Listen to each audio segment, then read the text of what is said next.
धुले में भीमा कोरेगांव विजय दिवस के 207वें वीरता दिवस के अवसर पर खास आयोजन हुआ। डॉक्टर बाबा साहेब आम्बेडकर की प्रतिमा के पास विजय स्तंभ की प्रतिकृति बनाई गई और महार रेजिमेंट के पूर्व सैनिकों और अम्बेडकरवादी समुदाय ने भावभीनी श्रद्धांजलि अर्पित की। आइए जानते हैं इस आयोजन की खास बातें।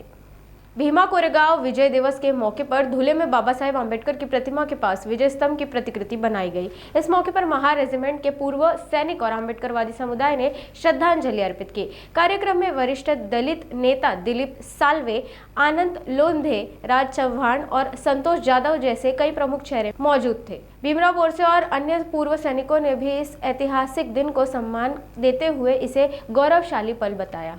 डॉक्टर बाबासाहेब आंबेडकरांच्या मध्यवर्ती पुतळ्याजवळ जे बाबासाहेब दर 1 जानेवारीला भीमा कोरेगावच्या स्तंभाला आवर्जून मानवंदना द्यायचे आणि त्याचप्रमाणे तीच प्रतिकृती आम्ही या ठिकाणी साकारलेली आहे। सर्वांचं योगदान आहे, सर्वांचं मोलाचं योगदान आहे। पूर्वजांच्या या ऐतिहासिक कामगिरीला आज शौर्य दिन म्हणून आम्ही आज धुळे जिल्ह्याच्या वतीने साजरा करत आहोत आणि तमाम आंबेडकरी समाजाला, बहुजन समाजाला शौर्य दिनाच्या लाख लाख शुभेच्छा।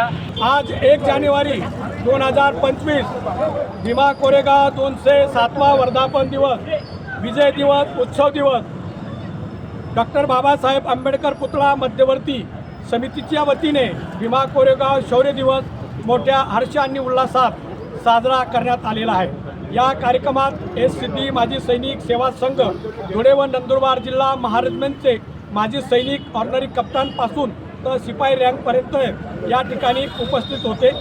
सालाबादाप्रमाणे यावर्षीसुद्धा भव्य दिव्य असा महारेजिमेंटचा माजी सैनिकांच्या वतीने भीमा कोरेगाव स्तंभाला मानवंदना परेड, महारेजिमेंटचा रेजिमेंट फ्लॅग या ठिकाणी चढवण्यात आला। मानवंदना देऊन महारेजिमेंट की जय, बाबासाहेब आंबेडकरांकी जय, शिवाजी महाराजांचा जय आणि भारत माता की जय असे देशभक्ती वातावरणात आजचा भीमा कोरेगाव विजय दिवस, शौर्य दिवस मोठ्या हर्ष आणि उल्हासात साजरा करण्यात आलेला आहे। धन्यवाद।